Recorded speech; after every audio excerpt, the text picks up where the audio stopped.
know what you're doing vibrationally? Do you believe that you have the ability to know what you're doing vibrationally and that you can change what you're doing vibrationally? Do you believe that you have the ability to focus under any and all conditions? Do you believe that everybody else is creating their own reality? Do you believe that anybody comes into your experience accidentally? Does anything unwanted ever come to you uninvited? Do you invite every single thing that comes to you? Do you believe that you can invite more of it deliberately? Do you want to create life by default, or do you want to be a deliberate creator? Do you believe that there is fun in deliberate creation? We want to say to you, it's where the only fun is. Because when stuff comes that you have not identified and acknowledged as something that you desire, and then work to achieve vibrational alignment with, when it comes, you don't even notice it because it's not on your radar. But when you have deliberately identified something that you want, honed it out of the absence of it, maybe even, and you have found a way to focus even in the absence of the manifestation of it, by focusing upon the feeling of it, by the why of it, not the how or the where or the who or the when, but the why of it. Why do I want this? Then as it begins filling into your grid, then you're excited about it. You see, we see you excited over a parking place, and you should be, because it is as easy to create a castle as a button. It just depends on what's in your line of focus and what you're allowing. Do you believe that you can create buttons? Do you believe that you can create castles? Do you believe that you can create buttons? Do you believe that buttons are important to create? Does everything have to be bouncing off the wall enthusiasm? Is there power in satisfaction? Do you like molding the clay of your mind deliberately? Do you think that you need to think more or rest more? Do you think that you need to try harder or try less? Do you associate trying with action or thinking? Do you need to try to think better thoughts? It was a trap. Do you need to try to think better thoughts? Or do you need to relax into better thoughts? Will the better thought come in the relaxation? Is a better thought already there? Is the better thought a manifestation that will flow into your grid if you will allow it? So, do you think that you get more done with your long list of things you need to do? Or do you get more done by allowing yourself more leeway? If we were standing in your physical shoes, we would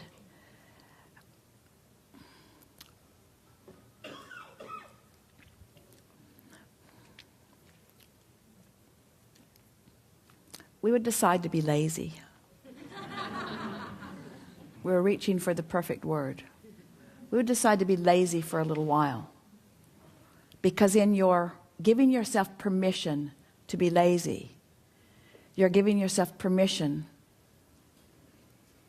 to allow your grid to fill in with everything that you've already chosen and put into your vortex.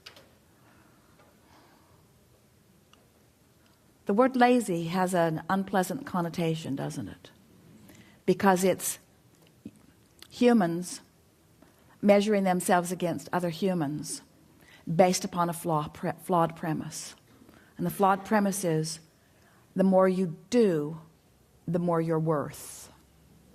And that is the most flawed of all flawed premises. I'd like to give you the premise that is at the basis of your universe. The better you feel, the more you allow. You could not be more deserving. You came as deserving beings into this time-space reality with powerful and clear intent. You've been mixing it up with others and defining what's important, not only to you personally, but important to you on behalf of others.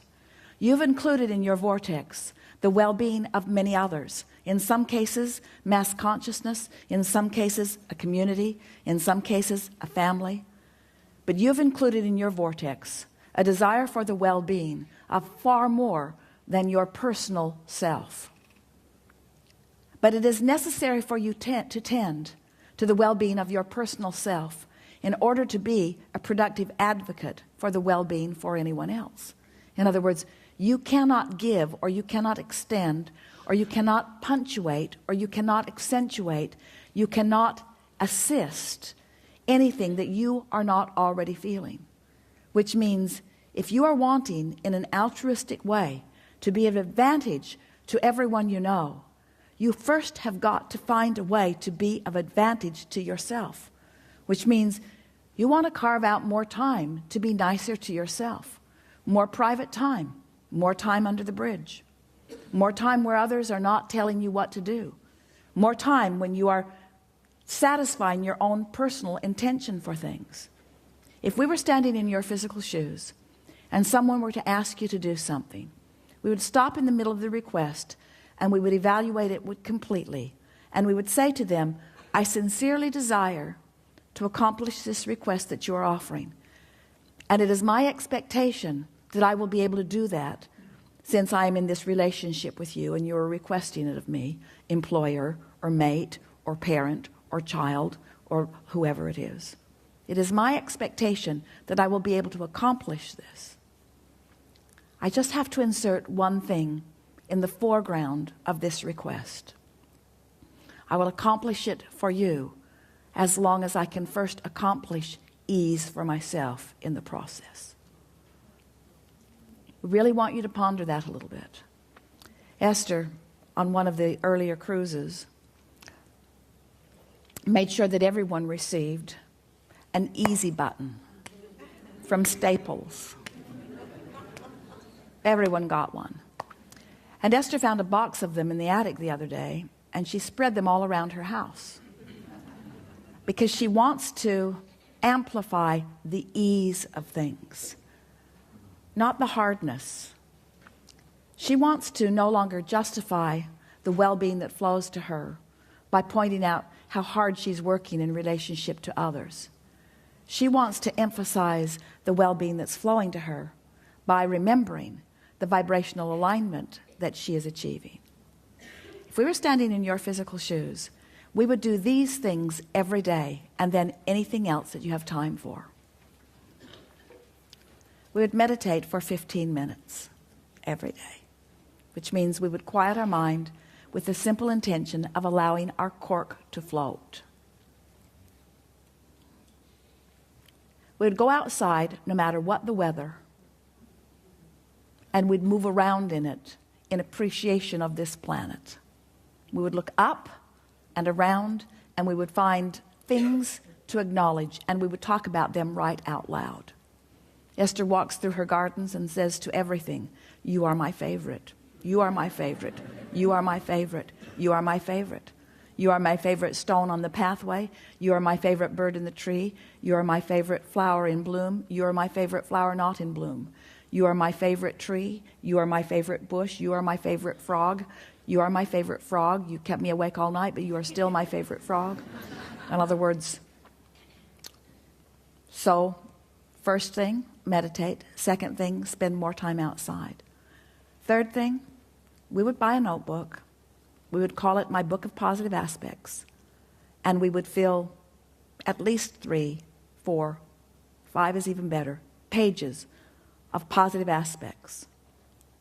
5 different subjects, and write the positive aspects of it. Training your vibration into that upward place. And then there is one last thing that if we were standing in your physical shoes, we would do every single day.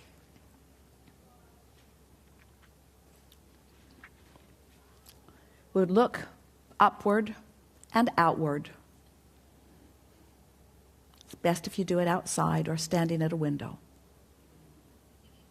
And we would acknowledge that there are universal forces that are focused right at you. We would acknowledge by calling it by name, if you have a name that you like. And we would say, I acknowledge that I am the object of your positive attention. And I'm appreciating your continual gaze on behalf of my well-being. And today, no matter where I am, no matter where I am going, no matter what I am doing, and no matter who I am doing it with, I will be in conscious awareness that you too are there with me, appreciating me, supporting me, assisting me, acknowledging me, inspiring me, guiding me, having fun with me, acknowledging me, supporting me, assisting me, inspiring me, helping me, guiding me, aware of me, loving me, showing me, inspiring me, guiding me, helping me, uplifting me, showing me. Get into an endless loop of that acknowledgement and watch what begins to happen in your life as soon as this day. Your vortex is filled to the brim with specific requests that you have put there and that you are deserving of the realization of. And it's time for those realizations to be flooding into your experience at a rate that will astonish those who surround you. It's time for you to remember what you've put there and to bring it forward active into your today experience. We've been talking to you all day from our appreciation of who you are. But even as we express it from our powerful point of knowing, we know that you don't yet know who you are. You don't, for the most part, understand the important role you play in the expansion of all that is. We stand as the beneficiaries of all of the vortices that you have accomplished, and we revel in them.